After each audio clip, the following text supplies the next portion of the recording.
సంగఛధ్వం సంవదత్వం సంభో మనాంసి జానతాం దేవాభాగం యథా పూర్వే సంజానానాం ఉపాస్మహే.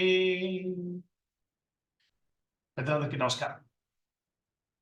ఈరోజు మనం ప్రతిసారి రామాయణం ప్రారంభంలో రామచంద్రమూర్తి గురించిన ఒకటి రెండు విషయాలు ఏదో స్మరిస్తున్నాం. ఇవాళ అనుకోకుండా దాశరథి శతకం దొరికింది ఇంట్లో పుస్తకం, ఎప్పటిదో చిన్నప్పటిది. పద్యాలు చదువుతుంటే అవి స్మరించదగ్గవు కదా. మనం రాగు ఇంత రామ స్మరణ, ఇంత రామవైభవాన్ని కీర్తించడం జరుగుతున్నప్పుడు దాశరథి శతకంలో రెండు పద్యాలు కూడా చెప్పుకుంటే బాగుంటుంది అనిపించింది. దాశరథి శతకంలోంచి రెండు మొదటి రెండు పద్యాలు చెబుతాను. శ్రీరఘురామ చారు తులసీదళతామ సమక్షమాది శృంగార గుణాభిరామ త్రిజగన్నుత శౌర్య రమాలలామ దుర్వార కబంధ రాక్షస విరామ జగజ్జన కల్మషార్ణవో తారక నామ భద్రగిరి దాశరథీ కరుణాపయోనిధి రామ విశాల విక్రమ పరాజిత భార్గవ రామ సద్గుణ స్తోమ పరాంగనా విముఖ సువ్రత కామ వినీల నీరద శ్యామ కకుత్సవం శకలశాంబుధి సోమ సురారి దుర్బలోత్థామ విరామ భద్రగిరి దాశరథీ కరుణాపయోనిధి.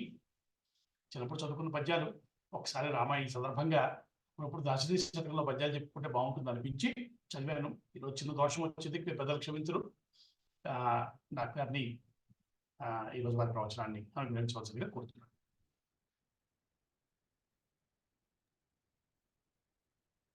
దోర్భిర్యుక్తా చతుర్భిః స్ఫటికమణిమయీం అక్షమాలాం దధానా హస్తేనైకేన పద్మం సితమపి చ సుఖం పుస్తకం చాపరేణ భాసా కుందేందు శంఖ స్ఫటికమణినిభా భాసమానా సమానా సామే వాగ్దేవతేయం నివసతు వదనే సర్వదా ప్రసన్నా. సామే వాగ్దేవతేయం వసతు వదనే సర్వదా సుప్రసన్నా. పూజంతం రామ రామేతి మధురం మధురాక్షరం ఆరుహ్య కవితా శాఖాం వందే వాల్మీకి కోకిలం. అందరికీ నమస్కారం. మొత్తానికి ఆగి ఆగి ఆగి ఆగి ఎప్పుడా ఎప్పుడా ఎప్పుడా ఎప్పుడా అని ఎదురు చూసేటువంటి కుంభకర్ణ వధ అయిపోయింది. ఆయన మనం పంపించేసినటువంటి సారి పట్టుదలగా 67వ సర్గ యుద్ధకాండలో సుదీర్ఘమైనటువంటి మరొక 179 శ్లోకాలు ఉన్నటువంటి సర్గ. ఆ సర్గను కూడా మనం పూర్తి చేసుకుంటాం రావణ వధ గురించి. అయితే మనకు అందరిసారి రావణ వధ చివరిలో చెప్పుకోవడం వల్ల తక్కిన వాళ్ళు రావణ వధ గురించి ఏమన్నారు, ఎలా చెప్పారు, వాళ్ళు ఏ రకంగా రావణ గురించి అనుకున్నారు అనేటువంటి విషయాలు మనం పెద్దగా చెప్పుకోవడానికి అవకాశం లేకపోయింది. సార్ అది కొంచెం చూసుకొని మనం ముందుకు వెళ్ళిపోదాం సార్. మనం 68వ సర్గ మొదలెట్టుకోవాలి ఈరోజు. 68వ సర్గ మొదటి శ్లోకం నుంచి మళ్ళీ ఈరోజు మనం మొదలెట్టుకోవాల్సి ఉన్నాం.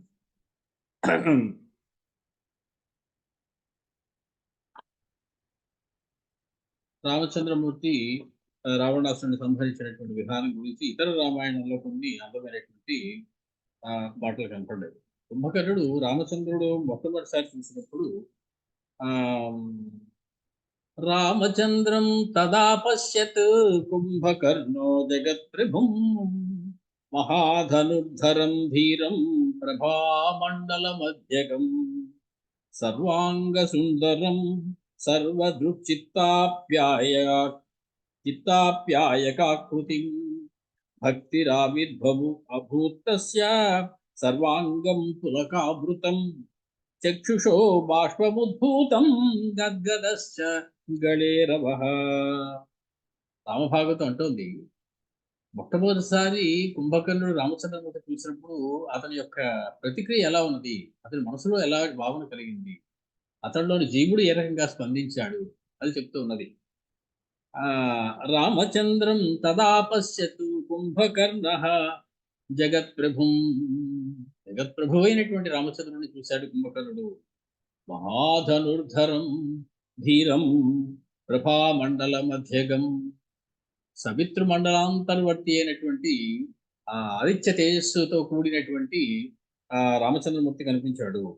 సర్వాంగ సుందరం సర్వదృక్చిత్తాప్యాయకాకృతి. దృక్కు చిత్తము రెండు కూడా సంతృప్తి పొందిపోతాడు చూడగానే. వాటి రెండింటినీ కూడా తడిపేసేటువంటి, సంతృప్తితో నింపేసేటువంటి ఆకారం. ఆ వెంటనే అతని హృదయంలోంచి రామచంద్రుని మీద భక్తి పెళ్ళూపింది కుంభకర్ణుడు.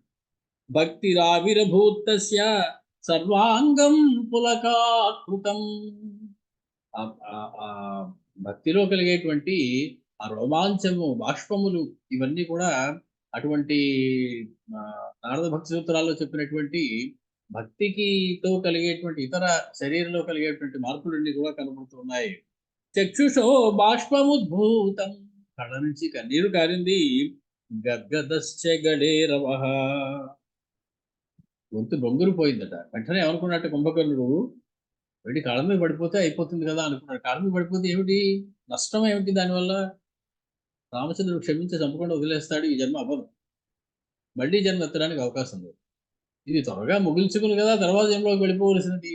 వెంటనే అనుకున్నాడు, అచింతయత్ కుంభకర్ణో భక్తి మాభూత్ మమ స్ఫుట. భక్తి మాభూత్, రామచంద్రుని మీద నాకు భక్తి కలగకుండా గాక. మరీ ఎక్కువ భక్తి కలిగితే కాళ్ళ మీద పడిపోతాను ఇప్పుడు అని చెప్పి అంత భక్తిలోనూ కూడా భక్తి మాభూత్ మమ స్ఫుట ఇత్యధ్యవశ్యన్ మనసి బహిరేవం అభాషత. మొత్తానికి మనసులో అలా అనుకుంటూ పైకి బెంకంగా, నేనేనో వాలి విరాధుడు ఇది కాదయ్యా, నేను కుంభకర్ణుడు వచ్చాను అని చెప్పి తన ప్రగల్భాలు తను పలికాడు. మా అన్నగారు నిన్ను సంహరించద్దు, పట్టి తీసుకురమ్మన్నారు, అందుకే నేను సంహరించలే, నేను పట్టుకెళ్ళి తీసుకెళ్ళడానికి వచ్చాను, యుద్ధం చేయడానికి వచ్చాను అని ఇలా ఏవో ప్రగల్భాలు పలికాడు. తాన్ దృష్ట్వా నిర్ధూతాన్ రామో దుష్టోయమితి రాక్షసః రాఘవో రాక్షసం వేగాత్ అభిదుద్రావ వేగితః. వస్తూ వస్తూ దారిలో అతడు అంగదుడిని కొట్టాడు, హనుమంతుడిని కొట్టాడు, సుగ్రీవుడిని కొట్టాడు. ఇవన్నీ చూసేటువంటి రామచంద్రమూర్తికి అర్థమైంది, ఇతడు సామాన్యుడు కాదు, ఇతడు దుష్టుడు కూడాను. కాబట్టి కుంభకర్ణోపి శ్రీరామం దృష్ట్వా ఉవాచ విహస్య చ. హనుమద్రామాయణం చెప్తోంది కుంభకర్ణుడు రామచంద్రుడితో ఏమన్నాడు అప్పుడు. భోభో రాఘవ కిన్న వేత్సి జగతాం మధ్యే మమాఖండితం శౌర్యం మత్పురతో లలాటనయనః స్థాతుం న శక్నోతి ఇంద్రాదీనితరాన్ సురాన్ అగణయామి అస్మత్పురః కాకథా సుగ్రీవాది కపీశ్వరాస్తు యది తే శౌర్యం కురుష్వ ఆహవం. రామచంద్ర, ఓయి రామచంద్ర, భో భో రామచంద్ర, ఓయోయి రామచంద్ర, ఓ రామచంద్ర, కింద వేత్సి, నీకు తెలియదా ఏమిటి నేను ఎవరో? నా గురించి ఎప్పుడు వెళ్ళదా నువ్వు? జగతాం మధ్యే మమా ఖండితం, ఎప్పుడు కూడా సమస్త లోకంలో అఖండితుడనై, దెబ్బతినని వాడనై, ఎదురులేని వాడనై, ఓడిపోవని వాడనై నేను విజృంభిస్తున్నటువంటి విషయం నీకు తెలియదా? శౌర్యం మత్పురతః లలాటనయనః స్థాతుం న శక్నోతి. పాలాక్షుడైన ఈశ్వరుడు కూడా నా ముందు నిలవలేడు తెలుసా. అది ఇంతవరకు కథలో ఎక్కడ జరిగినట్టు లేదు. వాడు ఎప్పుడూ ఈశ్వరుడిని ఎదిరించలేడు, అయితే ఇంద్రుడిని ఎదిరించాడు అంతే. కానీ చెప్పేసుకుంటున్నాడు. ఎవరు చూశారు కనుక అబద్ధాలు చెప్పుకోవడానికి రాజకీయ నాయకులు ఏదైనా చెప్పేస్తారు. అది చూసి మళ్ళీ ఇది అబద్ధం రా, నువ్వు ఎందుకు ఇలా అబద్ధం చెప్పారు అడిగేవాడు ఎవడు ఉంటాడు. కాబట్టి అబద్ధం చెప్పేశాడు. లలాటనయనుడు అయినటువంటి శివుడు కూడా నా ముందు ఆగలేడయ్యా. ఇంద్రాదీన్ ఇతరాన్ సురాన్ అగణయామి. ఇంకా సరే, ఇంద్రుడు తక్కిన దేవతలు వీళ్ళు అసలు నేను లెక్కపెట్టను. అస్మత్పురః కాకథాః. అటువంటి కథలన్నీ కూడా నాకు సంబంధించినటువంటి కథలు నువ్వు ఇదివరకు వెళ్ళలేదా? ఎప్పుడు నా గొప్పతనం నీకు తెలీదా? సుగ్రీవుడికి హనుమంతుడు వీళ్ళందరికీ తెలిసే నా సంగతి ఏమిటో వాళ్ళందరికీ ఒక దెబ్బ కొట్టి చూపించానే. కాబట్టి నీకు నిజంగా శౌర్యం ఉంటే నాతో యుద్ధం చేయవయ్యా, వచ్చాను నేను అని కుంభకర్ణుడు రామచంద్రుడితో పలికాడు. శ్రుత్వా సంవతి కుంభకర్ణ వచనం రామో రఘూణాంపతి నాసాకర్ణ వికర్తనేవ విదితం శౌర్యం త్వదీయం కృతం. ఓహోహో, నీ గురించి తెలియకపోవడం ఏంటయ్యా, బాగా తెలుసు నాకు. నీ ముక్కు చెవులు కోసేసట్టు కదా, కనపడుతున్నాయి అక్కడ కోసేసినట్టు. నీ శౌర్యం నాకు తెలియకపోవడం ఏంటయ్యా, ఏమయ్యి నీ ముక్కేది నీ చెవులేవి అన్నాడు రామచంద్రుడు. నీ శౌర్యం నాకు తెలియకపోవడం ఏమిటయ్యా, నాసాకర్ణ వికర్తనేన విదితం శౌర్యం త్వదీయం శృణు. రే రే రాక్షస కుంభకర్ణ, ఓరోరి రాక్షసుడా కుంభకర్ణుడా, భవతః శారీర రక్తామిషైః ఆతిథ్యం కరవాణి గృధ్ర సమితేః వాయువర్గస్య చ. నీ శరీరంలోని రక్త మాంసాలతో ఈ రోజు నేను విందు చేయబోతూ ఉన్నాను. సమస్తమైనటువంటి గ్రద్దలకి నక్కలకి వీటికి కూడా నేను విందు ఏర్పాటు చేయబోతూ ఉన్నాను వాటన్నిటికీ కూడా. ఓరోరి రాక్షస అన్నారు మొత్తానికి. సరే, తర్వాత ఇత్యుక్త్వా రాఘవ క్రుద్ధో వాయవ్యస్త్రం ఆదరాత్ శిక్షేప కుంభకర్ణాయ తేన శిక్షేద రక్షసః. మొత్తానికి కుడి చేయి వెళ్ళిపోయింది, ఎడమ చేయి వెళ్ళిపోయింది, పాదాలు రెండు వెళ్ళిపోయాయి ఆ కుంభకర్ణుడికి.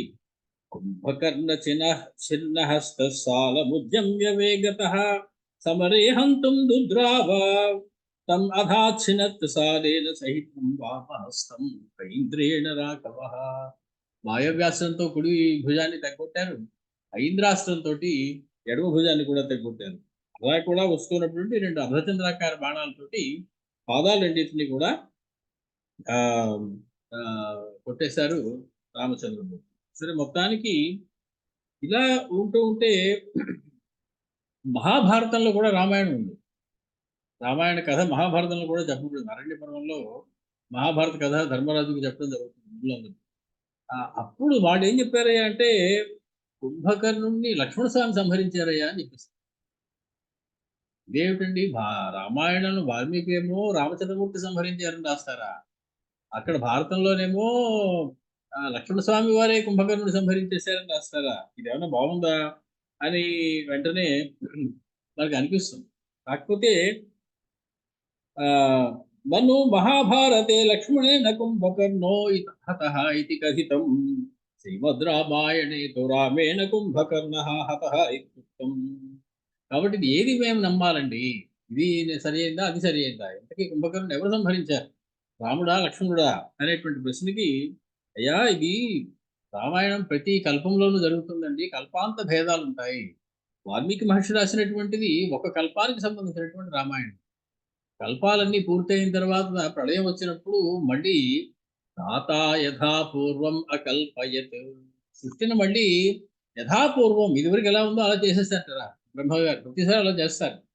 కాబట్టి ప్రతి కల్పము పూర్తయిన తర్వాత మళ్ళీ కొత్త కల్పం ప్రారంభమయ్యేటువంటి, అందులో మళ్ళీ అన్ని యుగాలు ఉంటాయి, అనేక సార్లు తిరుగుతూ ఉంటాయి యుగాలు.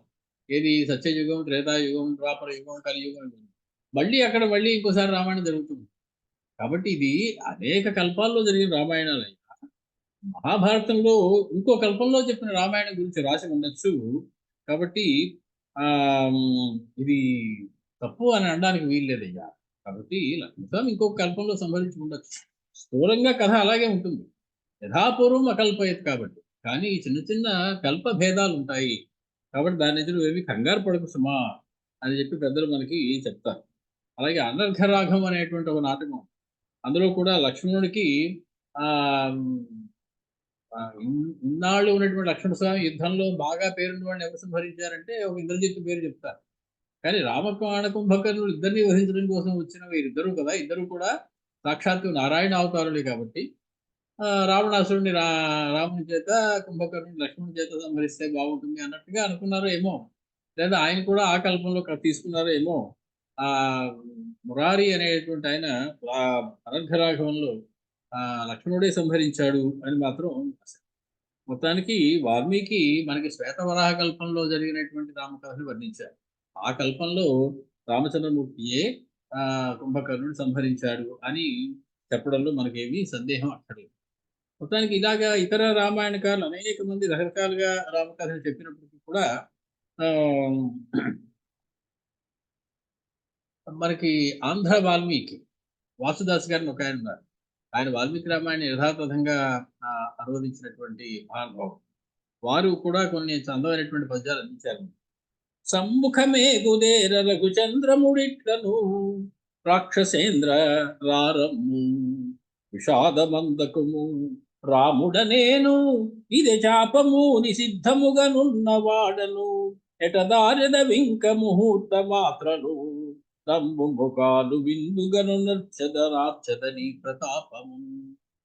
రామచంద్రమూర్తి ఆ కుంభకర్ణుణ్ణి కవ్వించి యుద్ధానికి రమ్మని తన మీదకి ఆహ్వానించడం చేశాడు. వెంటనే అతగాడు కూడా అన్నాడు, చెవులను ముక్కులేవని హసింపకు నన్ను చూసి హేళన చెయ్యకయ్యా, చెవులు ముక్కు లేవు అని చెప్పి నన్ను హేళన చేయకు రామచంద్ర. చెవులను ముక్కులేవని హసింపకు నన్నని రామచంద్ర అయ్యవి తెగిపోక పీడలవమైనను లేదు. కత్తిరించేస్తే కానీ నాకు అస్సలు నెప్పట్లేదు తెలుసా అన్నాడు. వాల్మీకి మహర్షి కూడా చెప్పినటువంటి మాట అదే. భవద్బలంబు శౌర్య విభవమేనుగాంచి మరి అస్మదనూన పరాక్రమంబు నీ కవితద భంగి చూపి జవమారగ వింగెద పెంపెసలారగన్ అని చెప్పి మొత్తానికి కుంభకర్ణుడు అదే విధంగా ఆయన యొక్క కాళ్ళు చేతులు కట్టి బాణంతో తన్ని సంహరించడం మనకు కనపడుతుంది. అతని శిరస్సును కూడా ఖండించేశారు దేవుడు. జ్వలదర్క ప్రతిమానమై విసితమై సంవర్తకాలాధమై ఫలభీమంబై బ్రహ్మదండ నిభమై గాంగేయ పుంఖంబునై బల విద్విట్స విమారుతస్య దమునై భాస్వతత్ ప్రదీప్తానల జ్వలనంబై విలసించు ఐంద్రశరమున్ సంధించి శ్రీరాముడు. ఇంద్రాస్త్రం తీసుకున్నారు రామచంద్రమూర్తి. ద్రాగాకృష్ట గుణంబుగా దశ దిశాక్రాంతైక ఘోషంబుగా వేగంబార నిశాటుపై విడువా తద్భీమాస్త్రమున్ ధూమరాజీ గర్భీకృత రోహితాశ సమమై శ్రీరోచిరుద్దీపితాశాగోత్రాధర జలమై పిడుగునో జుంబారియాభీలమై. ఒక పెద్ద పిడుగులాగా ఆ దేవేంద్రుని వజ్రాయుధంలాగా వచ్చి అది అతని యొక్క శిరస్సును దుంచింది. మొత్తానికి సంహరించబడ్డాడు. రామ పరాక్రమమునకు రంజిల దేవ మహర్షి పన్నగ స్తోమ సురర్షి యక్షతతి ద్యోచర భూత చయంబులెల్ల సంగ్రామమునన్ సురాహితులు రాక్షసురాహరి దూచినట్లు శ్రీరాముని దూచి ఏడి శ్రీరాముడు చుట్టలు పేరులుంగునన్. రావణుని యొక్క చుట్టాలు బంధువులు ఆ రాక్షసులందరూ కూడా ఏడిచారట, చాలా బాధపడ్డారట. కుంభకర్ణుడు మరణించాడు అనేటువంటి విషయం చూసినప్పుడు. ఇకపోతే మనకు అలాగే ఇంకొక అందమైనటువంటి రామాయణం గోపీనాథ రామాయణం అని ఉంటుంది. అది గోపీనాథం వెంకట కవీంద్రుడు అనేటువంటి ఆయన రాశారు. ఆయన కూడా చాలా అందంగా కుంభకర్ణుని ఏ రకంగా రామచంద్రమూర్తిని వధించారు అన్నది ఆ బాణం యొక్క గొప్పదాన్ని వర్ణిస్తారు ఆయన. జాంబూనద విచిత్ర చారు సుపుంఖంబు సందీప్త పావక సంప్రకాశము అర్కమరీచి తుల్యము వాయు సమవేగము అతి నిశితంబు వీర్యాధికంబు బ్రహ్మదండాంత పాశకల్పంబు నిస్తులము వజ్రాసని తుల్య సారము ఆతత తేజంబు అరాతులకు అశుభప్రదంబు అమోఘంబు అసాధ్యంబునైనా దారుణ ఐంద్రాశ్రమరి మోసి ధనుజవరిని మీద నిగిడింప అది మింట మురుగు మెరసినట్లు మెరయుచు మంటలు చుట్ల పర్వ 1000 పిడుగుల మోతతో దాయనరిగే. 1000 పిడుగులు ఒకేసారి పడినట్లు ఆ బాణం కుంభకర్ణుని మీద పడి అతన్ని సంహరించింది అని అందంగా ఆయన రాస్తారు.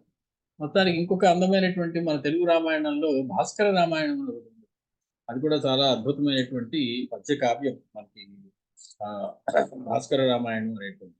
దానిలో ఏ రకంగా మనకి దీన్ని వర్ణించారు అంటే, ఇదే నీతో సమరంబు చేయుటకు నయ్యేతించి ఉన్నాడా ఆగదనెవ్వాడు సహించువాడు దివిషద్గంధర్వదైత్యాదులన్ మదమేదించిటి దీనన్ అన్న కపి సైన్యం ఎంత నీ అస్త్రబలమ్యున్ నీ విలు నేర్పుంజూచి మరి దర్పం బొప్ప నిన్రింగెదన్. ఈ నా గదని ఇలా తిప్పుతూ ఉంటే ఆగేవాడు ఎవడు లేడయ్యా రామచంద్ర. నీతోటి నువ్వెంత, నీ పరాక్రమం ఎంత, ఏదో అది చూసిపోవడానికి నేను వచ్చాను కానీ నీతో పెద్ద యుద్ధం చేసేటువంటి ఆ సరదా మాటలు నాకేం లేదు హా అని చెప్పి మొత్తానికి ఆ ఆ బలీముఖములు ఆ బాణములు అతని మీద వేశారు అని చెప్పి మనకి అదో రాస్తారు. వేస్తే ఏమయ్యాయి, కాళ్ళు తెగినవి ఎక్కడ పడ్డాయి, ఆ శిరస్సు తెగి ఎక్కడ పడింది, ఇవి మనకి అందంగా ఎవరు పెద్దగా చెప్పలా. పడిపోయి ఎక్కడో పడ్డాయి కింద అంతే. కానీ హనుమన్ నాటకంలో ఒక అందమైనటువంటి మాట ఒకటి చెప్తారు. రామాస్త్రాత్ దళితేషు రాక్షసపతే అంగేషు తుంగో భుజ ప్రాగేకో నిపపాత మందరైవ ప్రత్యర్థి సేనాంబుధౌ. రామాస్త్రం చేత నరకబడినటువంటి ఆ కుంభకర్ణుని యొక్క ఒక చెయ్యి ఒక మేరు పర్వతం లేదా మందర పర్వతం ధడేరుని సముద్రంలో ఎత్తి పడేస్తే ఎలా పడుతుందో అలాగా సముద్ర మధ్యంలో పడింది. ఏ సముద్రం? ప్రత్యర్థి సేనాంబుధౌ. వానర సేనా సముద్ర మధ్యంలో ఒక చెయ్యి ఎగిరి పడిందట, ఆ కత్తిరింపబడినటువంటి చెయ్యి. సింధౌ నిష్పతిత పరోపి దదృశేస్తే సేతు యథా. రెండో చేయి నరికారు, అది పట్మ ఎగురుకుంటూ వెళ్ళి సముద్రంలో పడింది. అసలు సముద్రంలో ఎలా పడింది అంటే సముద్రానికి రెండొక వారధి కట్టారా అన్నట్టు ఉంది ఆ చెయ్యి. అప్పటికే ఒక వారధి ఉంది, దాని పక్కన అది పడింది, సముద్రం మీద రెండు వారధులు వచ్చేమిటి అన్నట్టుగా పడింది ఆ రెండో భుజం ఎగిరి. ఇంకా శిరస్సు మిగిలింది. చిన్నం యోమ్ని శిరః తురీయమభవత్ కూటం త్రికూటస్య చ. త్రికూట పర్వతం మీద ఉంటుంది లంకా నగరం. ఆ త్రికూట పర్వతానికి మరొక శిరస్సు వచ్చిందా, నాలుగో శిరస్సు వచ్చిందా, దానికి మూడే శిఖరాలు, నాలుగో శిఖరం కూడా వచ్చిందా అన్నట్లుగా ఆ శిఖరాలన్నిటితో పాటు మరొక దాని ప్రక్కన శిరస్సు పడింది. ఇప్పుడు త్రికూట శిఖరం కాదది చతుష్కూట శిఖరంగా మారింది. ఆ త్రికూట శిఖరం కాస్త దానికి 4 కౌటములు ఉన్నాయా, శిఖరాలు ఉన్నాయా అనిపిస్తుందట. ఆ శిరస్సు వెళ్ళి దాని మీద పడేటుంది. ఈ రకంగా మొత్తానికి కుంభకర్ణుని యొక్క వధ జరిగింది. అయితే మనం ఇదివరకు కిందసారి మాట్లాడుకున్నప్పుడు కుంభకర్ణుడి మీద కొంచెం జాలి చూపించాం. అయ్యో పాపం అండి, రావణుడు అంత గొప్ప అపాత్ముడు కాడండి, అలాగే మరణించాడే పాపం వాడు అని కూడా మనం కొంచెం అతని మీద కొంచెం జాలి చూపించాం. కుంభకర్ణుడు అంటే అసలు ఎవరు, వీడి యొక్క వ్యవహారం ఏమిటి అనేటప్పటికీ మనకి అందమైనటువంటి మాట చెప్తారు. అంతరార్థ రామాయణ కాదు. కుంభకర్ణ అంటే మనం మామూలుగా ఏమనుకుంటాం, కుంభముల వంటి కర్ణములు కలవాడు అంటే 2 పెద్ద కొండల్లా ఉండేటువంటి కర్ణాలు కలవాడు. అందుకే అతన్ని ఘటకర్ణుడు అని కూడా పిలిచాం సరదాగా. ఘటకర్ణుడు అన్నా కుంభకర్ణుడు అన్నా ఒకటే, ఘటము అన్నా కుంభము అన్నా ఒకటే కాదు. మొత్తానికి చెవులు లావుగా ఉన్నది మాత్రాన్ని కుంభకర్ణుడు అయిపోయాడా, అంతేనా, ఇతను ఇంకేమైనా వ్యవహారం ఉందా ఇతనితో అంటే అందమైన మాట వారు చెప్తారు. కుంభకర్ణుడు నువ్వు అలా కాదే విడదీయడం ఆ సంధిని, ఆ విత్పత్తి అలా కాదు నువ్వు చెప్పవలసింది. అది కుంభక అనేటువంటి పదం, దాని పక్కన రుణ అనేటువంటి పదం తెచ్చుకోవాలి. కుంభక ప్లస్ రుణ కుంభకర్ణ అయింది అని చెప్పి ఒక అందమైనటువంటి దాని విత్పత్తి చెప్తారు. కుంభక ప్లస్ రుణ కుంభకర్ణ అని. అంటే ఇది ఏమిటి అంటే మామూలుగా రుణము అంటే ఏమిటి, అవతల వాళ్ళ దగ్గర నుంచి మనం తీసుకున్నది అది మళ్ళీ వాళ్ళకి వెనక్కి ఇచ్చేయాల్సి ఉంటుంది, మన దగ్గర శాశ్వతంగా ఉంచుకోవడానికి వీల్లేదు, దాని పేరే రుణం. ఇది కుంభకము అనేటువంటి ప్రాణాయామ యోగంలో వాయువుని బంధించి మనస్సంతా నిశ్చలంగా ఉన్నంతకాలం ఆ పరమాత్మ యొక్క అనుభవం ఉంటుంది. కానీ అది ఒక రుణంగా గ్రహించింది మాత్రమే, మళ్ళీ దాన్ని వదిలిపెట్టేస్తూ ఉంటాడు వాడు, అప్పుడు వెనక్కి తీర్చేస్తూ ఉంటాడు. వాడు 6 నెలలు నిద్రపోతూ ఉన్నంత కాలం ఒక పరమాద్భుతమైనటువంటి అవస్థలో ఉంటాడు. మెలకువ రాగానే రుణం తెచ్చుకున్నట్టు ఆ ఆనందాన్ని లేకుండా చేసుకుని మళ్ళీ ఆ అవిద్యలో పడిపోతూ ఉంటాడు. మళ్ళీ అతగాడికి తాను రావణానుజుడైనటువంటి కుంభకర్ణుడును రాక్షసుడు అని మాత్రమే గుర్తుంటుంది. ఈ ఇన్నాళ్ళు ఉన్నటువంటి ఆ అనుభూతి ఏదైతే ఉందో నిద్రలో అతగాడికి పరమాత్మతో ఉన్నటువంటి సంబంధం ఏదైతే ఉన్నదో అది ఉండదు. కాబట్టి ఇది కుంభకం ద్వారా వచ్చినటువంటి ఆనందాన్ని ఒక రుణముగా మాత్రమే తీసుకున్నాడు తప్ప దాన్ని సొంతం చేసుకోలేనటువంటి వాడు అనేటువంటి అర్థంలో కుంభక యోగంలో పాక్షికంగా భగవంతుని తత్వంలో లీనమైపోయేటువంటి ఒక యోగ సాధకుడు కుంభకర్ణుడు అంటే. అతడు మామూలు వాడు కాదు. కుంభకర్ణుడు అంటే కేవలం రాక్షసుడు, భయంకరుడు, క్రూరుడు అని మాత్రమే కాదయ్యా. అసలర్థం ఇది. కుంభక యోగం ద్వారా పరమాత్మ అనుభవాన్ని కాసేపు దగ్గర ఉంచుకునేవాడు, మళ్ళీ దాన్ని వదిలిపెట్టేసుకునేవాడు. అది ఇతని యొక్క అర్థం అని చెప్పి ఆ ఇతడు యుద్ధానికి ఎందుకు వచ్చాడు? రావణాసురుడు యొక్క ఆజ్ఞ ఇవ్వబట్టి వచ్చాడు. నిద్ర లేపి నువ్వు యుద్ధానికి వెళ్ళు అనే అన్నగారు ఆజ్ఞ ఇచ్చారు కాబట్టి వచ్చాడు. అంటే ఏమిటన్నమాట దీనికి?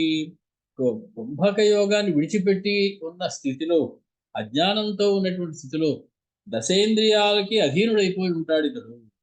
ఈ కుంభక యోగి భ్రష్టుడవుతాడు. తన యొక్క యోగం నుంచి భ్రష్టుడై దశ ఇంద్రియాల చేత ప్రేరేపించబడేటువంటి వాడి చేత తను ప్రేరణని పొంది తను ఆ దుష్కార్యములు చేయడానికి సిద్ధపడతాడు. అది కుంభకర్ణుడి నిద్రలేపి యుద్ధానికి దశకంఠుడు వెళ్ళమనడంలో ఉండేటువంటి అంతరార్థమయ్యా. ఇది కుంభకర్ణుడి యొక్క చరిత్రయ్యా అని చెప్పి చక్కగా అందమైనటువంటి సమన్వయం ఒకటి చేస్తారు కుంభకర్ణుడి విషయంలో. రావణాసుడికి సంబంధించినటువంటి ఆ అంతరార్థం కూడా ఆ రకంగానే అందంగా చెప్తారు. మొత్తానికి సకుంభకర్ణం సురసైన్యమర్దనం మహత్సు యుద్ధేషు కదాచనాజితం నందహత్వా భరతాగ్రజూరిణి మహాసురం వృత్రమివామరాధిపః.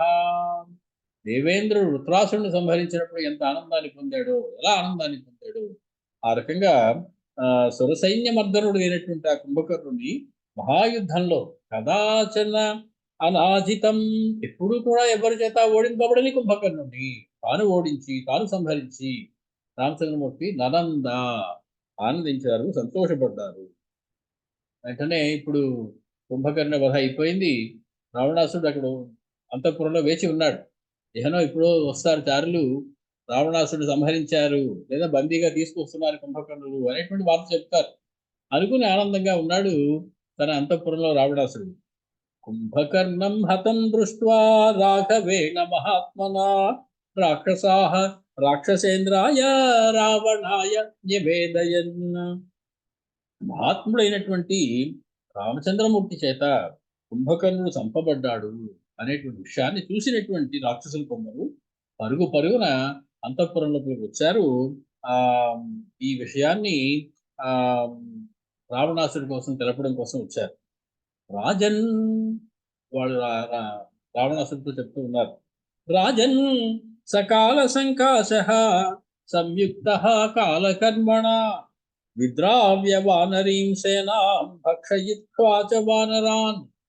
ఓ మహారాజా, కాల సంకాశ, కాలపురుషుడితో సమానమైనటువంటి వాడు, యముడితో సమానమైనటువంటి వాడు సహ కుంభకర్ణ, మన కుంభకర్ణుడు వానరీం సేనాం విద్రావ్య, వానర సేనని ఎలా తరిమి కొట్టాడంటే అలా తరిమి కొట్టాడు. వానరాన్ భక్షయిత్వా, అనేక మంది వానరులను సంహరించి చప్పరించి తినేశాడు. కాలకర్మణ సంయుక్త, పరిపక్వమైనటువంటి కర్మకి మనకు చేసి చూపించాడు. చాలా అద్భుతమైనటువంటి కర్మ చేసి చూపించాడు. ప్రతపిత్వా ముహూర్తం తూ, మొత్తం అంతా మంటలు లేచిపోయాయి. యుద్ధభూమి అంతా, శత్రు సైన్యం అంతా అల్లకల్లోలం అయిపోయింది మన వాడి ప్రతాపాన్ని. ముహూర్తంతు, ఎంతకాలం అలా ఉన్నది? ముహూర్త కాలం పాటు కుంభకర్ణుడు శత్రుసేనని గడగడ ఆడించాడు. మంటలు లేగిపోయాయి.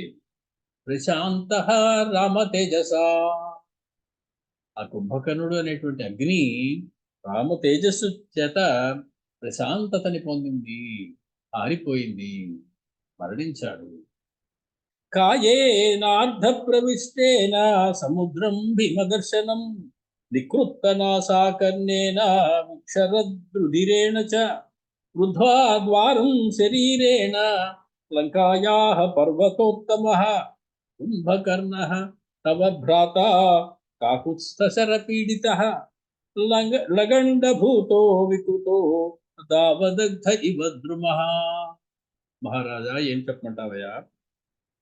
శత్రుసేనని ముహూర్త కాలం పాటు గడగడలాడించినటువంటి నీ సోదరుడు కుంభకర్ణుడు రామ తేజస్సు చేత శాంతింపజేయబడ్డాడు. అతని యొక్క శరీరం మొండెం, కాళ్ళు లేనటువంటి, శిరస్సు లేనటువంటి, చేతులు లేనటువంటి మొండెం ఎగిరిపడింది రామబాణం తగలగానే. నికృత్త నాసా కన్నేన, చెవులు ముక్కు లేనటువంటి విక్షర రుధిరేణచ, రక్తాలు కారుతూ ఉన్నటువంటి ఆ శరీరం రుద్ధ్వా ద్వారం శరీరేణ లంకాయా పర్వతోత్తమ, మన ద్వారం ముందు పడి ద్వారాన్ని అడ్డం పడిపోయింది. మనం ఇప్పుడు బయటికి వెళ్ళడానికి లేదు. ఎందుకయ్యా అంటే అక్కడ కుంభకర్ణుడి శరీరం ద్వారానికి అడ్డంగా పడుతుంది. రామచంద్రమూర్తి ఎలా కొట్టారంటే బాణాన్ని, ఆ చెయ్యి ఒక చోట పడింది, ఇంకో చెయ్యి ఒక చోట పడింది, ఆ మొండెం ఇంకో చోట పడింది, శిరస్సు ఇంకో చోట ఎగిరిపోయింది. అలా కొట్టారు. అది పరమాద్భుతమైనటువంటి రామచంద్రమూర్తి యొక్క గురు విద్యా ప్రదర్శన. ఆ మొండెం కాస్త వెళ్ళి ఖచ్చితంగా ఆ మన ద్వారానికి అడ్డంగా పడిపోయిందయ్యా అని చెప్పి వాళ్ళు చెప్తున్నారు. ఇంకొక రామాయణకారుడు, ఇతడు శిరస్సు వెళ్ళి పైకి ఎగిరి రావణాసురుని యొక్క గోపురానికి తగిలి గోపురం బదలైపోయింది అని. అసలు అంత అంత వేగంగా పైకి ఎగిరిపోయింది శిరస్సు రామబాణానికి తగలగా. అంత మహా పెద్ద శిరస్సు వెళ్ళి ఆ గోపురాన్ని ముక్కలు చేసేసింది రావణాసురుని గోపురాన్ని. అటువంటి వర్ణన మనకు కనబడుతుంది. మొత్తానికి ఆ కుంభకర్ణ తవ భ్రాత, ఈ సోదరుడైనటువంటి కుంభకర్ణుడు కాకుస్థశర పీడిత, రామచంద్రుని యొక్క బాణాల యొక్క బాధను అనుభవించాడు. బాణముల చేత కొట్టబడ్డాడు. లగండ భూతో వికృత, అతడు దావాగ్నికి దావాగ్ని చేత వికృతమైనటువంటి దావదగ్ధ ఇవ ద్రుమ, ఒక మహావృక్షము వలె కాల్చబడినటువంటి ఒక మహావృక్షం వలె లగండభూత, ముద్దగా అయిపోయాడు. బాగా ఉడికిపోయినటువంటి ఒక ముద్ద ఎలా ఉంటుందో అలా అయిపోయింది అతగాడి శరీరం రామచంద్రుని యొక్క బాణాగ్నికి. కాబట్టి అటువంటి లగండభూత వికృత, వికృతమైనటువంటి ముద్ద ముద్ద అయిపోయినటువంటి ఆ శరీరము దావదగ్ధ ఇవ ద్రుమ, దావాగ్నికి కాలిపోయినటువంటి కేవలం 3 మాత్రమే మిగిలినటువంటి ఆకులు, పళ్ళు, శాఖలు అన్నీ కాలిపోయినటువంటి ఒక చెట్టు మ్రానులాగా మిగిలిపోయింది. అంతటి పరాక్రమంతో రామచంద్రమూర్తి బాణాలు గుర్తించాడు ఆయన మీదకి. మొత్తానికి శ్రుత్వా వినిహతం సంఖ్యే కుంభకర్ణం మహాబలం రావణ శోక సంతప్తో మోహచ పపాతచ. ఇందాక చెప్పినటువంటి మొదటి 3-4 శ్లోకాలు ప్రశాంత రామ తేజస అనేటువంటి ఇలాంటి శ్లోకాలు కొన్ని అవి ప్రక్షిప్తాలండి బాబు, అవి లేవు అనేటువంటి వాడు మళ్ళీ తయారయ్యారు. కొన్ని ప్రతుల్లో ఉన్నాయి, కొన్ని ప్రతుల్లో లేవు. మొత్తానికి ఏవైనా మంచి అందమైనటువంటి శ్లోకాలు కాబట్టి రామబాణముల యొక్క ఉత్కృష్టతని, గొప్పదనాన్ని చెప్పేటువంటి ఏ శ్లోకమైనా మనకి మంచిదే. అది ప్రక్షిప్తమో వాల్మీకి రాశారో మనకి అనవసరం. అది అందంగా రాముని యొక్క పరాక్రమాన్ని తెలిపేది అయితే మనం దాన్ని స్వీకరించవలసిందే, తప్పేమీ లేదు. ప్రక్షిప్తమని వదిలిపెట్టేసి దాని నుంచి నష్టపోయే కన్నా ప్రక్షిప్తమైనప్పటికీ ప్రక్షిప్తమని తెలిసి చదువుతున్నా నష్టమైంది. కాబట్టి ఆ శ్లోకాలు మనం చెప్పుకోవడం జరిగింది. శ్రుత్వా వినిహతం సంఖ్యే కుంభకర్ణం మహాబలం రావణ శోక సంతప్త ముమోహచ పపాతచ. ఈ వార్త వినగానే రావణాసురుడు, మహాబలవంతుడైనటువంటి కుంభకర్ణుడు యుద్ధంలో మరణించాడు అనేటువంటి వార్త వినగానే దుఃఖ సంతప్తుడు అయిపోయాడు. వెంటనే మూర్ఛపోయాడు, ఒక్కసారి తెలివి తప్పిపోయాడు. తప్పి సింహాసనం నుంచి నేల మీదకి రాలిపోయాడు, నేల మీద కూలబడిపోయాడు. ముమోహ పపాతచ, తెలివి తప్పిపోయాడు. పపాత, సింహాసనం నుంచి కింద పడ్డాడు. పితృవ్యం నిహతం శ్రుత్వా దేవాంతక నరాంతకౌ శిశిరాశ్చాతికాయశ్చ రూదు శోక పీడితా. పితృవ్యం, పితృ అంటే చిన్న అన్న, బాబయ్య. తన యొక్క చిన్నాన్న మరణాన్ని చూసినటువంటి దేవాంతకుడు, నరాంతకుడు, త్రిశిరసుడు, అతికాయుడు మొదలగు వారందరూ కూడా, వీరందరూ రావణాసుని యొక్క పుత్రులు. తమ యొక్క చిన్నాన్న గారు మరణించారు అని బాగా శోక పీడితై రుణుదుహుడు బిగ్గరగా విలపించారు. భ్రాతరం నిహతం శ్రుత్వా రామేణ అక్లిష్టకర్మణ మహోదర మహాపార్శ్వౌ శోకాక్రాంతౌ బభూవతు. తమ సోదరుడు మరణించాడు అని విన్నటువంటి రావణ యొక్క చిన్న తమ్ముడు ఇద్దరు, మహోదరుడు, మహాపార్శ్వుడు అనేటువంటి ఇద్దరు తమ్ముడు రావణాసుడు. అతని యొక్క ఇద్దరు తమ్ముళ్ళు కూడా రామేణ అక్లిష్టకర్మణ, ఏ పనినైనా సులువుగా చేసేటువంటి, క్లిష్టమనేటువంటిది లేనటువంటి వారేటువంటి ఆ రామచంద్రమూర్తి యొక్క చేతిలో తన సోదరుడు మరణించాడని తెలుసుకుని అతని చిన్న తమ్ముడు మహోదరుడు మహాపాసుడు శోకాక్రాంతౌ, శోకము చేత ఆక్రాంతులై విలపించారు. తతః పృచ్ఛాత్ సమాసాద్య సంజ్ఞాం రాక్షసపుంగవః కుంభకర్ణవధాత్ దీనః విలలాప అకులేంద్రియః. మొత్తానికి అతి కష్టం మీద రావణాసుడు తెలివి తెచ్చుకుని మళ్ళీ తెలివిని సంపాదించి మోసంటే తేరుకుని కుంభకర్ణ వధ వల్ల మిక్కిలి దీనుడై అకులేంద్రియ, వ్యాకులమైనటువంటి ఇంద్రియములు గలవాడై విలలాప, మిక్కిలి బిగ్గరగా ఏడ్చాడు, విలపించాడు. హా వీర రిపుదర్పఘ్న కుంభకర్ణ మహాబల త్వం మాం విహాయ వై దైవావ్యాతోసి యమ సాధనం. ఆ కుంభకర్ణ, ఓ కుంభకర్ణ వీరుడా, రిపుదగ్న, రిపుదర్పఘ్న, శత్రుదర్పాన్ని అణిచేసేటువంటి మహావీరుడా, కుంభకర్ణుడా, మహాబలుడా, త్వం మాం విహాయ, నన్ను ఒక్కడిని వదిలిపెట్టేసి కదా నువ్వు దైవాద్యాతోసి యమ సాధనం, ఎక్కడికైనా వెళ్ళేటప్పుడు నన్ను తీసుకెళ్ళాలి అనేటువంటి మర్యాదను మర్చిపోయి నన్ను కూడా రమ్మని అడగకుండా నువ్వు ఒక్కడవే నన్ను ఇక్కడ వదిలిపెట్టేసి యముడి దగ్గరికి వెళ్ళిపోయావా, యమసదనానికి వెళ్ళిపోయావా అని చెప్పి, యమలోకానికి నువ్వు వెళ్ళిపోయావా, మరణించావా అని చెప్పి బాధపడుతూ ఏడుస్తూ ఉన్నాడు రావణుడు.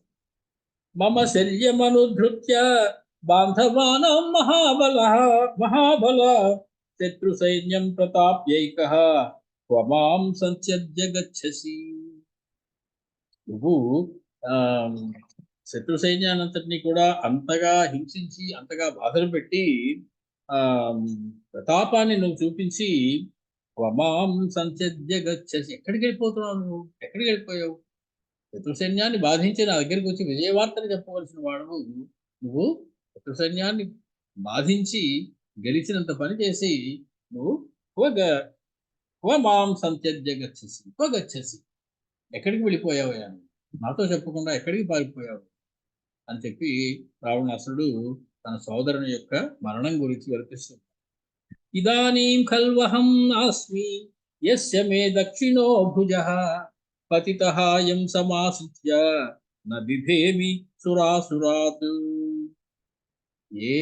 నువ్వు నాకు కుడి భుజం వంటి వాడివి, ఈ కుడి భుజాన్ని నమ్ముకుని నేను సమస్తమైనటువంటి దేవతలని అసురుని కూడా భయపెట్టి వారందరినీ జయించాను.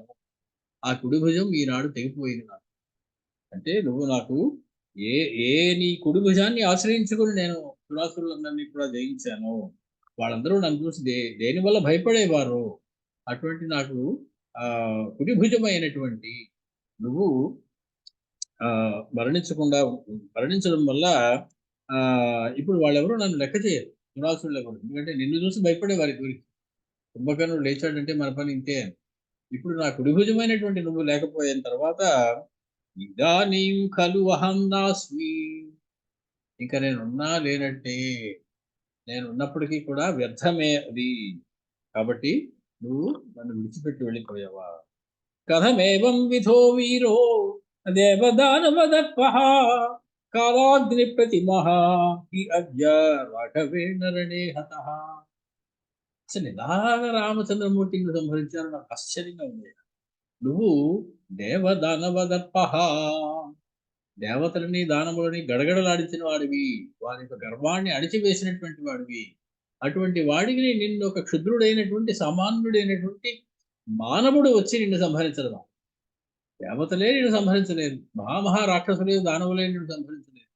అటువంటిది నువ్వు ఒక మానవుడి చేతిలో కథం ఏవం విధః వీరః దేవదానవదర్పః, నీలాంటి వీరుడు దేవదానవులని భయపెట్టేటువంటి వారి దర్పాన్ని అణిచేటువంటి నీలాంటి వీరుడు, కాలాగ్ని ప్రతిమః, కాలాగ్నిలా విజృంభించేటువంటి నువ్వు అద్య రామే రాఘవేణ రణే హతః కథం, ఈనాడు రామచంద్రుడి చేతిలో ఓడిపోయావా. అలాగయ్యా, ఎలా జరిగింది? యస్య తే వజ్ర నిష్పేషో న కుర్యాద్ వ్యసనం సదా స కథం రామ బాణార్థః ప్రయుక్తోసి మహీతలే యస్య తే వజ్ర నిష్పేషః న కుర్యాత్ వ్యసనం సదా. దేవేంద్రుడు తన వజ్రాయుధం చెప్పి నిన్ను కొట్టినా కూడా నీకేమీ దెబ్బ తగలదు, నువ్వు దాన్ని తట్టుకుని నిలబడగలవాడవే. దేవేంద్రుడి వజ్రాయుధం దెబ్బను కూడా లెక్క చెయ్యని వాడవే. కాబట్టి అటువంటి అది ఏమాత్రము నిన్ను బాధ పెట్టలేదు కదా, అటువంటి నువ్వు రామ బాణార్థః, రామ బాణం తగిలి విలవిలలాడిపోయావా? అంతలా కొట్టారా రామచంద్రమూర్తి నిన్ను? అంతటి పరాక్రమవంతుడా? ఇంద్రుడి వజ్రాయుధము దెబ్బే నిన్నేమీ చేయలేదే, అటువంటి ఒక రామబాణం తగిలేటప్పటికి నువ్వు విలవిల్లాడిపోయావా? కాబట్టి రామబాణం చేత బాధపడిన వాడివై, బాధని పొందినటువంటి వాడివై, మహీతలే కథం ప్రసుప్తః, ఈనాడు నేల మీద పడి సుదీర్ఘమైనటువంటి నిద్రలోకి పడిపోయాడు. ఇదివరకు 6 నెలలకు ఒకసారి నిద్ర లేచేవాడు, ఇప్పుడు ఇంకా ఎప్పుడూ లేవనటువంటి నిద్రలోకి జారిపోయాడు. ఇంకా మళ్ళీ నువ్వు శాశ్వతమైనటువంటి నిద్రలోకి జారుకున్నావా సోదరా. ఏతే దేవగణాః సార్ధం ఋషిభిః గగనే స్థితాః నిహతం త్వాం రణే దృష్ట్వా నినదంతి ప్రహర్షితాః. దీన్ని ఇదివరకు ఏమీ చెయ్యలేక గడగడలాడుతూ భయపడుతూ ఉండేటువంటి దేవగణములు ఋషిగణములు అన్నీ కూడా ఆకాశంలోంచి నీ మృత్యువుని చూసి, నువ్వు మరణించడాన్ని చూసి జయ జయధ్వానాలు చేశారా? అవన్నీ నాకు వినపడుతున్నాయా? ఎటువంటి వాడు, ఎటువంటి స్థితిని పొందావయ్యా? వారందరూ నీ మరణానికి సంతోషించి జయ జయధ్వానాలు చేస్తూ ఉన్నారు. ధ్రువం అద్యైవ సంహృష్టాలబ్ధ లక్షాః ప్లవంగమాః. ఈ ప్లవంగములు చిన్న చిన్న కోతులన్నీ కూడా ఇవి ఎందుకు పనికిరానివి, చాలా క్షుద్రమైనటువంటివి అనుకునేటువంటి కోతులు ఇవన్నీ, అవన్నీ కూడా నిశ్చయంగా ఇప్పుడు సంహృష్టాః, చాలా ఆనందంతో గెంతులు ఇస్తూ ఉంటారు. లబ్ధ లక్ష్యాః,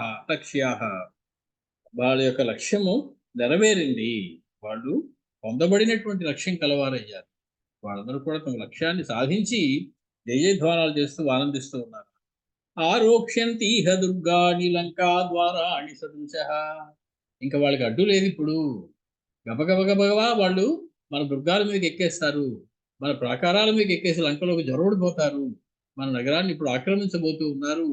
నువ్వు లేవు అనేటువంటి విషయం తెలియగానే ఈ వానరులందరూ కూడా రాజ్యేన నాస్తి మే కార్యం, ఇంకా నాకు ఈ లంకా నగరం ఎందుకు అయ్యా, నువ్వు లేకపోయాక కింకరిష్యామి సీతయా, ఏ సీత కోసం ఇంతటి సాహసానికి ముడిగెట్టాను, ఏ సీత మీది అనురాగంతో, ఏ సీత మీది లక్ష్యంతో నేను ఇంతటి మహాయుద్ధానికైనా సరే సిద్ధపడ్డాను, అది గెలుస్తాను అనుకున్నాను. రామచంద్రమూర్తి, లక్ష్మణస్వామి, హనుమంతుడు వీరందరూ లేకుండా చేసి సీతను పొందుతాను అనుకున్నాను.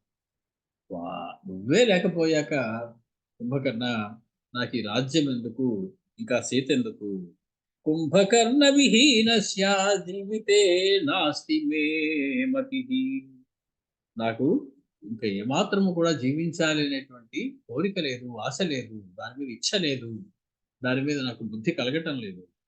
కాబట్టి కుంభకర్ణ, నువ్వు సంహరింపబడిన వాడవై ఉండగా నాకు రాజ్యంతో పని లేదు, సీతతో పని లేదు. యజ్జహం భ్రాతృహంతారం దహన్మియుధి రాఘవం. మళ్ళీ వెంటనే మాయ కప్పేస్తుంది.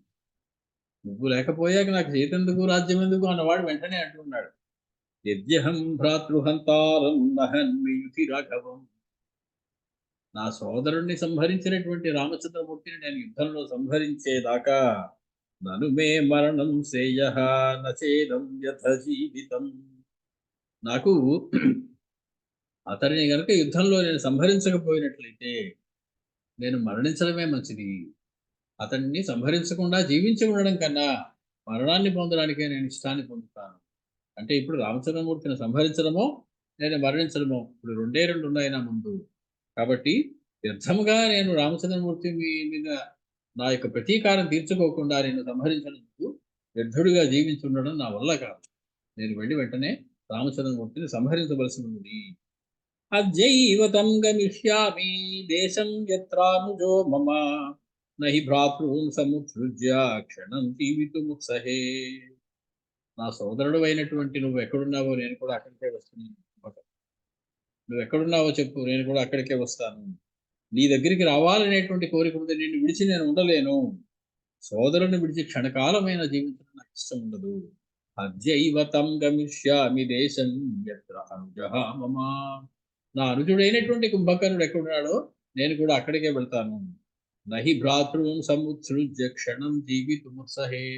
నా సోదరులందరినీ విడిచిపెట్టి నేను క్షణకాలం కూడా జీవించడం నాకు ఇష్టం లేదు.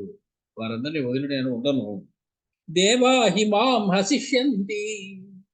నేను బయటికి వెళ్తే దేవతలందరూ నన్ను చూసి పక్కపక్క నవ్వుతారు. ఇప్పుడు ఏమయ్యా, ఇన్నాళ్ళు మమ్మల్ని ఏడిపించావు, ఏ కుంభకర్ణుడు అండ చూసుకుని నువ్వు ఇన్నాళ్ళు పెట్టలేకపోయావు దేవతలందరి మీద, ఏమయ్యాడు మీ కుంభకర్ణుడు అని చెప్పి నన్ను చూసి హసిష్యంతి, వాళ్ళు నన్ను అవమానిస్తారు, నవ్వుతారు. దృష్ట్వా పూర్వాపకారిణం. ఎందుకు నవ్వుతారు? పూర్వాపకారిణం మాం దృష్ట్వా. ఇదివరకు వారికి నేను ఎన్నో అపకారాలు చేశాను, ధైర్యంగా చేశాను. ఎందుకని? నీ అండ ఉంది కదా అని నాకేం అనుకున్నాను. అటువంటి నువ్వు వెళ్ళిపోయిన తర్వాత నీ అండ చూసుకుని నేను చేసినటువంటి వాళ్ళకి అపకారాన్ని గుర్తు తెచ్చుకుని నువ్వు వెళ్ళిపోయిన తర్వాత నేను బయటకు వస్తే దేవతలందరూ నన్ను చూసి అవమానిస్తారు, గేలి చేస్తారు, హేళన చేస్తారు. కథమింద్రం జయిష్యామి కుంభకర్ణ హతే త్వయి. ఇప్పుడు ఇంద్రుడు కూడా నా మీదకి యుద్ధానికి వస్తే నేను జయించే పరిస్థితులు లేవు. ఇంద్రుడు ఇప్పుడు వస్తే నేను ఏ రకంగా జయించగలను నీ అండ లేకుండా? ఇదివరకంటే నువ్వు అండ ఉన్నావు కాబట్టి నువ్వు కుంభకర్ణుడు నువ్వు దెబ్బ కొట్టి అతడి ఐరావతం యొక్క దంతాన్ని పెకరించి అతన్ని పొడి చేసినటువంటి మహాపరాక్రమవంతుడు నువ్వు ఉన్నావని నాకు ధైర్యం లేదు. ఇప్పుడు ఇంద్రుడిని కూడా నేను జయించేటువంటి స్థితిలో లేదు, నువ్వు నీ అండ లేకుండా. తదిదం మామనుప్రాప్తం విభీషణవచః శుభం యదజ్జానాత్మయా తస్య న గృహీతం మహాత్మనః. పశ్చాత్తాపం వచ్చింది రావణాసుడికి. జ్ఞానాత్, తెలిసి తెలియక బుద్ధి లేని వాడునై, జ్ఞానము లేని వాడునై.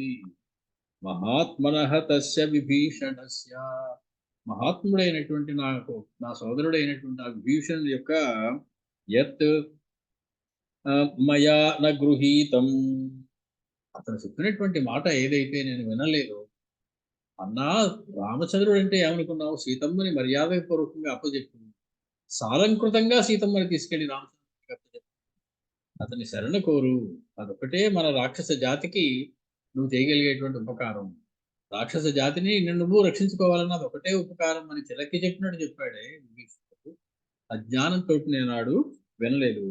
తదిదం శుభం విభీషణవచః మాం అనుప్రాప్తం. కాబట్టి ఆ విభీషణుడి మాటలే ఇప్పుడు నాకు ప్రాప్తించాయి. ఆనాడే ఆయన మాట వినుంటే ఇంతదాకా వచ్చేది కాదు. కుంభకర్ణుడు అయినటువంటి నిన్ను నేను పోగొట్టుకునేటువంటి వాళ్ళని కాదు. మళ్ళీ నాకు ఇప్పుడు విభీషణుడి మాటలే దిక్కయ్యాయి. మళ్ళీ అదే నిజం అనిపిస్తోంది. విభీషణవచో యావత్ కుంభకర్ణ ప్రహస్తయోః వినాశోయం సముత్పన్నో మాం వ్రీడయతి దారుణః. ఆ విభీషణుడి మాట నా చెవిలో గింగురుమంటూ ఉన్నది. విభీషణుడు ఆ కుంభకర్ణుడు ప్రహస్తుడు ఎప్పుడైతే మరణించారో ఇద్దరు, ఇప్పుడు ఇంకా నాకు విభీషణుడి యొక్క మాట పలుసార్లు వినపడుతూ ఉన్నది. రామచంద్రమూర్తి అంటే ఏమనుకున్నావన్నయ్యా?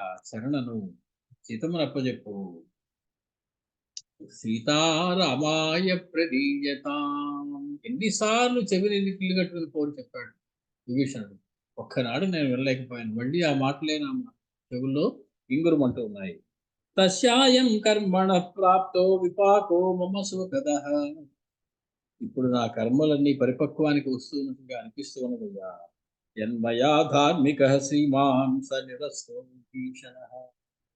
విభీషణుని, ధర్మాత్ముడైనటువంటి విభీషణుని నేను దూరం చేసుకున్నప్పటి నుంచే నాకు కష్టాలు ప్రారంభమయ్యాయి. చాలా అద్భుతమైనటువంటి మాట ఇది. ధర్మాత్ములైన వాళ్ళ సాంగత్యం మనకు ఉండాలి ఎప్పుడు కూడా. వాళ్ళని మనం దూరం చేసుకున్నట్లయితే ఏదో పంపాలకో పట్టింపులకో పోయి ఏదో మాట వచ్చాం. ధర్మాత్ములైన వాళ్ళకి దూరమైనట్లయితే మనకి ఆ సత్సంగము యొక్క లాభం ఏదైతే ఉందో అది దూరం, అది నాకు దూరమైంది. కాబట్టి తస్యాయం కర్మణః ప్రాప్తః విపాకః మమ శోకః. నాకింతటి శోకాన్ని కలిగించేటువంటి ఈ కర్మ, ఈ పరిపాకానికి వాడు ఎందుకు వస్తోంది అంటే, ధార్మికః శ్రీమాన్ విభీషణః నిరస్తః. ధార్మికుడైనటువంటి శ్రీమంతుడైనటువంటి భీషణుని నేను నిరస్తః అవమానించాను, దూరం చేసుకున్నాను. కొన్ని రామాయణంలో అయితే విభీషణుని కాలుతో తన్నినట్లు కూడా వ్రాసినటువంటి రామాయణాలు ఉన్నాయి. మనకి వాల్మీకి కాలుతో తన్నినట్టు చెప్పలేదు కానీ ధిక్ అని చెప్పి నీ మొహం నాకు కనపడకుండా పో అని మాత్రం అన్నాడు. ఈ తన్నడాలు అవన్నీ కూడా తర్వాత కొన్ని రామాయణంలో చేర్చబడ్డాయి. మొత్తానికి అవమానించాను నేను ఒక ధార్మికుణ్ణి, దానివల్ల నేను నా కర్మ పరిపాకం ఇలాగొచ్చు. ఇది బహువిధమాకులాంతరాత్మా కృపణమతీవ విలభ్య కుంభకర్ణం న్యపదదపి దశాననో వృషాత్తః తమనుజమింద్రరిపుం హతం విదిత్వా.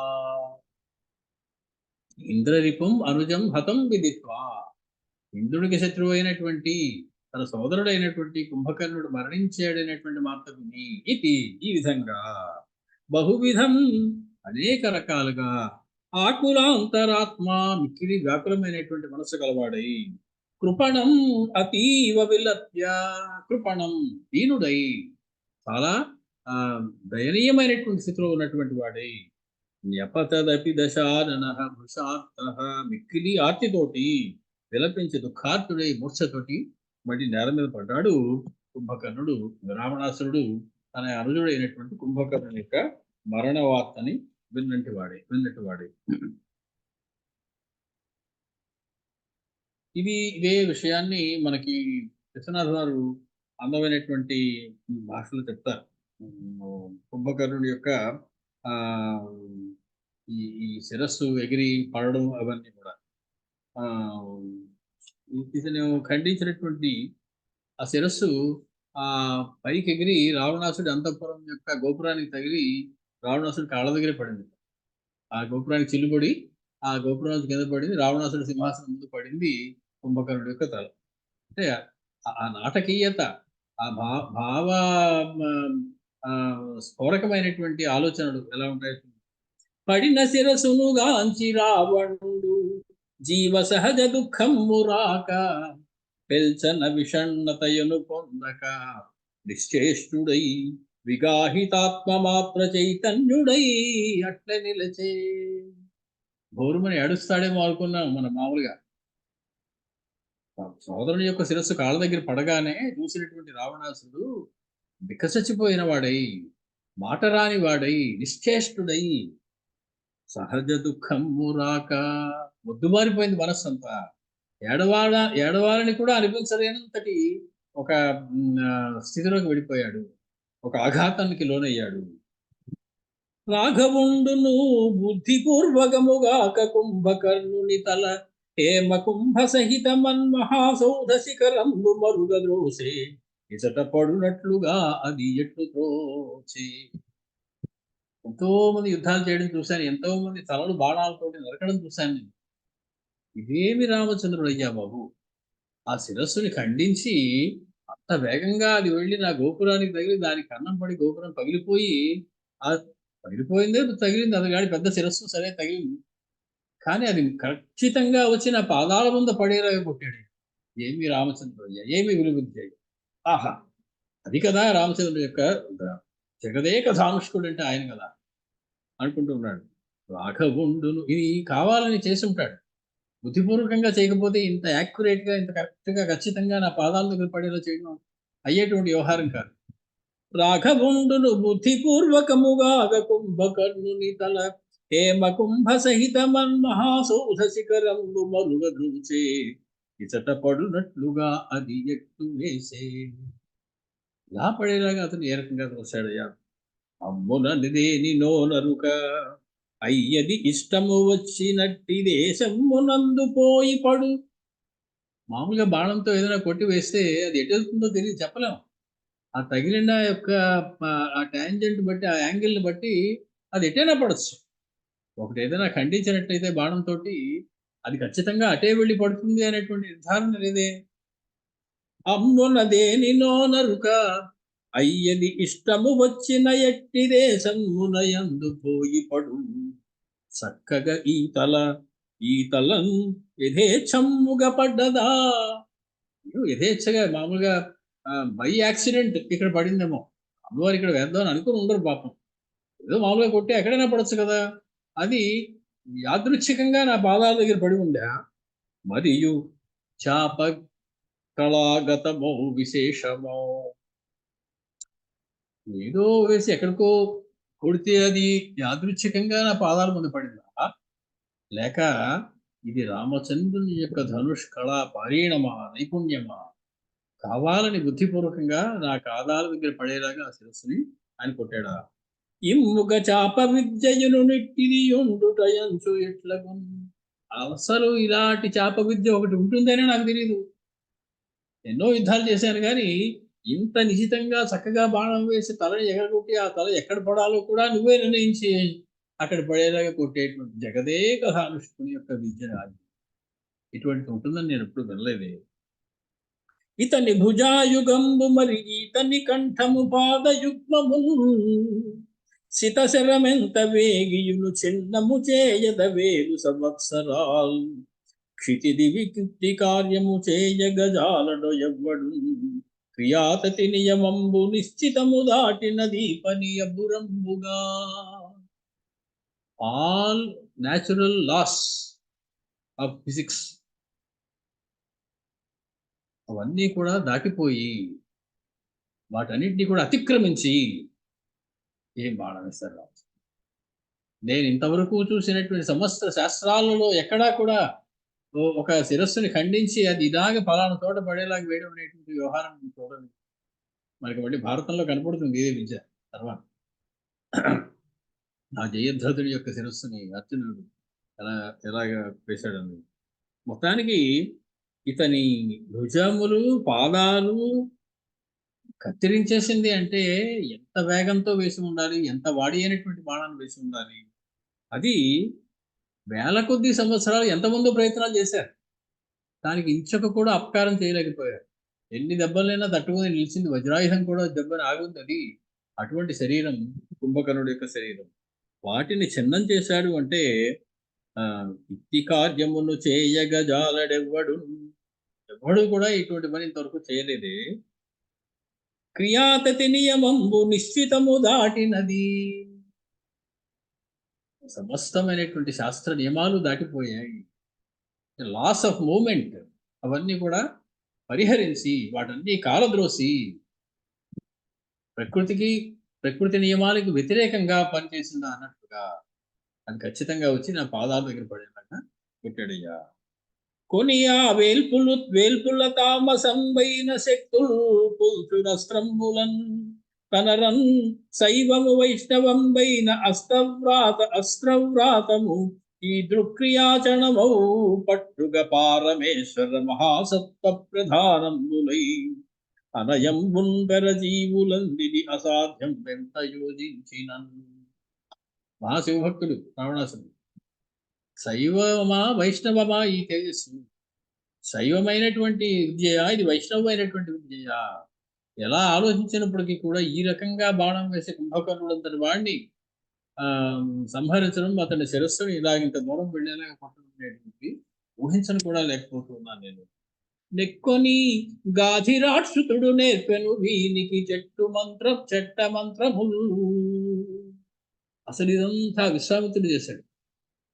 రామచంద్రమూర్తిని యాగరక్షణ కోసం తీసుకెళ్లి సమస్తమైనటువంటి అస్త్రాలన్నింటినీ కూడా ఆయన నేర్పిస్తాడు. అసలు ఆయన అన్నారు, ఎక్కుని గాధిరాక్షుతుడు నేర్పెను వీనికి చెట్ట మంత్రముల్ చక్కగా దాని ఎందొకటి చాలునో ఈ పనికి.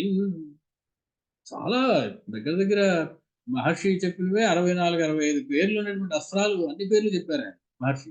ఏ అస్త్రాలు రామచంద్రమూర్తికి ధారాదత్తం చేశారో విశ్వామిత్రుడు.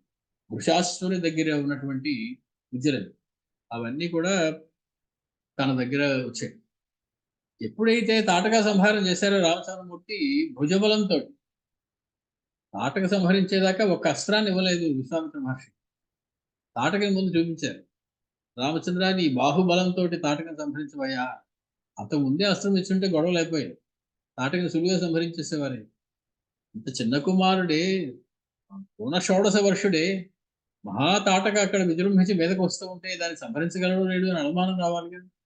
ఎందుకైనా మంచిది ముందే అస్త్రాలన్నీ ఇచ్చేస్తే పోయేదిగా. అలా చేయలేదు విశ్వామిత్ర మహర్షి. ఈ బాహుబలంతో ముందు తాటకిని సంహరించు అన్నారు. కారణం, బలవంతుడైన వారి దగ్గరే అస్త్రాలు ఉండాలి. బలహీనుడికి అస్త్రాలు ఇవ్వడానికి వీలు లేదు. ఇస్తే వాడు అనవసరమైన వాటికి వాడతాడు. తన బలంతో తాను సాధించగలిగిన దానికి అస్త్ర సంపదను వినియోగిస్తాడు. అది జగతికి మంచిది కాదు. ప్రళయానికి దారితీస్తుంది. అందుకే పాకిస్తాన్ లాంటి దేశంలో అణుబాంబు ఉంది అంటే భయపడిపోవడానికి మన కారణం అదే. బలహీనమైనటువంటి దేశం చేతిలో అంత అస్త్రాలు ఉండడం మంచిది కాదు. అంటే అవసరం లేనప్పుడు వాళ్ళు వాడతారు. దానివల్ల పెను ప్రమాదం ఎక్కువ ఉంటుంది. రామచంద్రమూర్తి బలవంతుడా కాదో ముందు తెలియాలి. బలవంతుడైతే తన అస్త్రాలు తీసుకోవడానికి యోగ్యుడవుతాడు.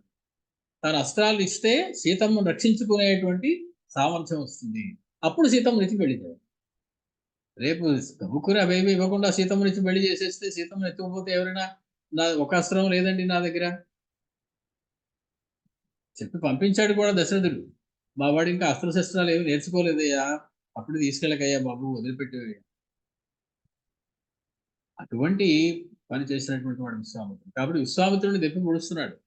ఎన్నెక్కొని గాధిరాక్షుతుడు నేర్పెను వీనికి చెట్ట మంత్రముల్ చక్కగా దాని ఎందొకటి చాలునో ఈ పనికి నృశంబుగన్ నిక్కముగాగ అట్లయగు నేరని ఈతడు నేల పారువాడెక్కడ వీడధోక్షుడెక్కడ దూర్జటి సామ్య సత్తుడై. నా సోదరుడు కుంభకర్ణుడు ఎక్కడ, మానవుడైనటువంటి ఈ రామచంద్రుడు తను సంహరించడం ఏమిటి కుంభకర్ణుడు? ఆ విశ్వామిత్రుడు ఇచ్చిన అస్త్రాల్లో ఒక్క అస్త్రం ఏదో వాడి ఉంటాడు. ఏ అస్త్రం వాడాలో కిటుకు కూడా తెలిసిపోయి ఉంటుంది రామచంద్రుడికి. ఆ అస్త్రంతో ఇంతటి పరాక్రమాన్ని పొందాడు. దూర్జటి సామ్య సత్తుడై, సాక్షాత్తు శివ పరమాత్మతో సమానమైనటువంటి బలాన్ని పొందాడు రామ. శివుడా అనిపించేటువంటి పరాక్రమాన్ని కలిగి ఉన్నాడు. ఆయమ్మ వీని కానలకు పంపిన ఎట్టిది పిన్న తల్లి కైకేయి. హాయిగా ఏదో పుట్టి చక్కగా రాజ్యం చేసుకుని పట్టాభిషేకం చేసుకుని తన రాజ్యాన్ని తాను పాలించుకోవాల్సినటువంటి సమయంలో ఆయమ్మ వీని కానలకు పంపిన ఎట్టిది పిన్న తల్లి కైకేయి. అనవసరంగా ఆవిడేదో రాజ్యభారం రాజ్యభాగం తన కొడుకు కావాలి, రాముడికి కాదు అనేటువంటి దుర్బుద్ధితోటి అడవులకు పంపింది. అది నాకు పంప ముంచింది. వాడు ఆవిడ అడవులకి పంపకుండా ఉంటే ఎంత బాగుండేది రామచంద్ర. ఆయమ్మ వీని కానలకు పంపిన ఎట్టిది పిన్న తల్లి కైకేయి ధనుక్కళా విభవ కృతి మతా పరివేత్రినేత్వెనేదో ఒక ఇట్టిదో కిట్టుకు నొప్పగా. మొదట అసలు రామచంద్రుడికి విలువిద్య నేర్పింది ఎవరయ్యా అంటే కైకేయి. కైకేయి దగ్గర బాణం ఎలా వేయాలో, ధనుసును ఎలా సంధించాలో నేర్చుకున్నారు రామచంద్రుడు. ఆ తర్వాత కులగురువులు వశిష్ఠుడు తక్కిన వాళ్ళందరూ వచ్చారు. తర్వాత విశ్వామిత్రుడు అస్త్రాలు ఇవ్వడం అని జరిగింది. మొట్టమొదటి చాప విద్యా గురువు ఎవరు అంటే రామచంద్రమూర్తికి కైకమ్మ.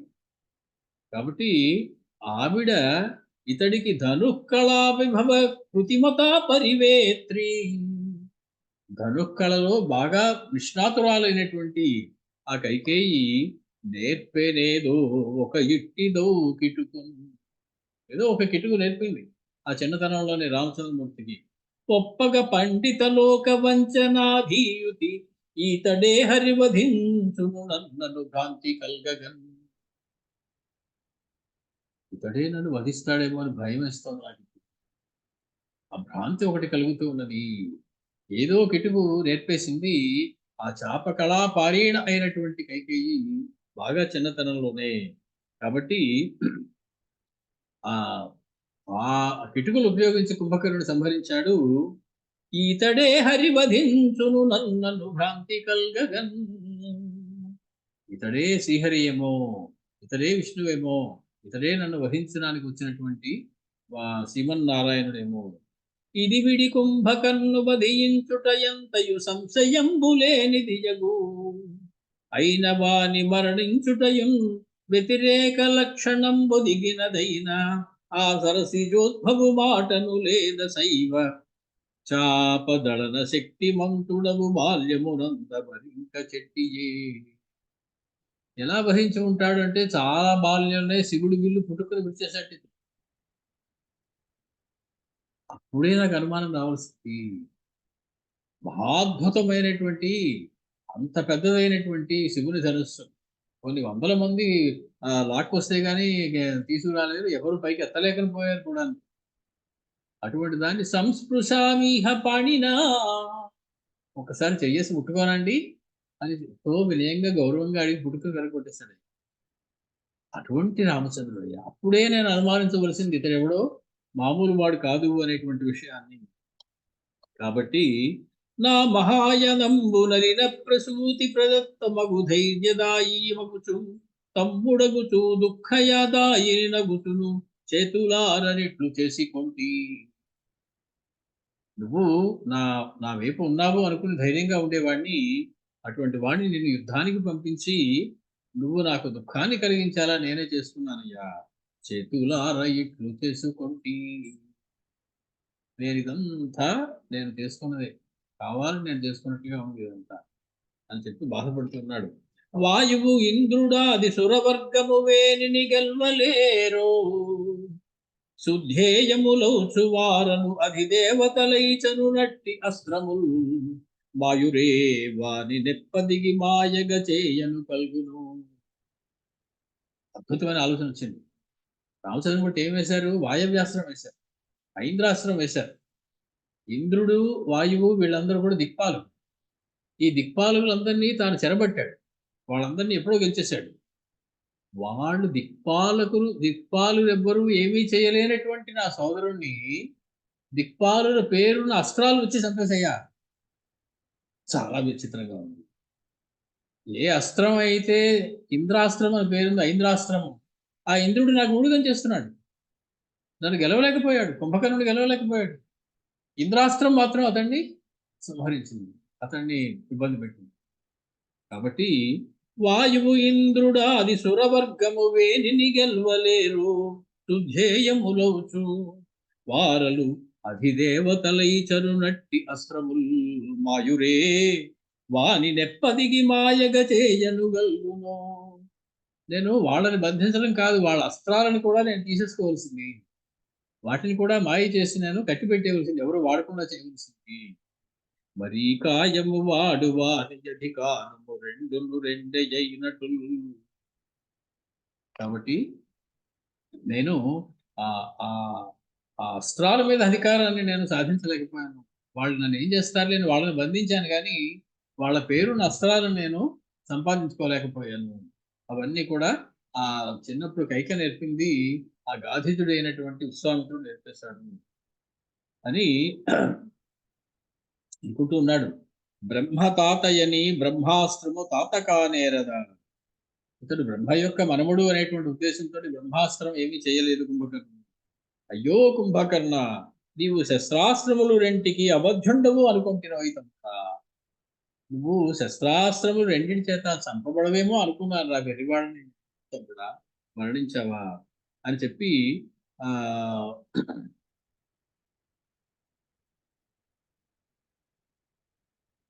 తనని తాను నిందించుకుంటూ పశ్చాత్తాపంలోకి వెళ్ళిపోతూ ఉన్నాడు రావణాసురుడు. ఇది రావణ పశ్చాత్తాపం, కుంభకర్ణ వధ తరువాత జరిగినటువంటి వ్యవహారం.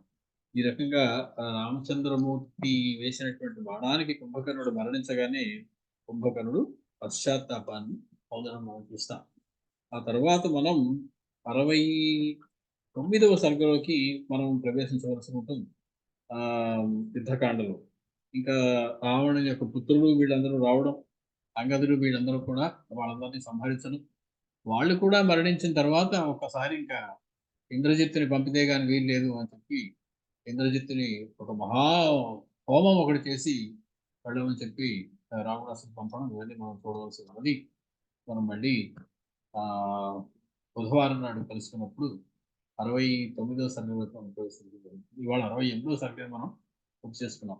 మంగళం కౌసలేంద్రాయ మహనీయ గుణాత్మనే చక్రవర్తి తనూజాయ సార్వభౌమాయ మంగళం వేద వేదాంత విద్యాయ మేఘశ్యామలమూర్తయే పుంసాం మోహన రూపాయ పుణ్యశ్లోకాయ మంగళం.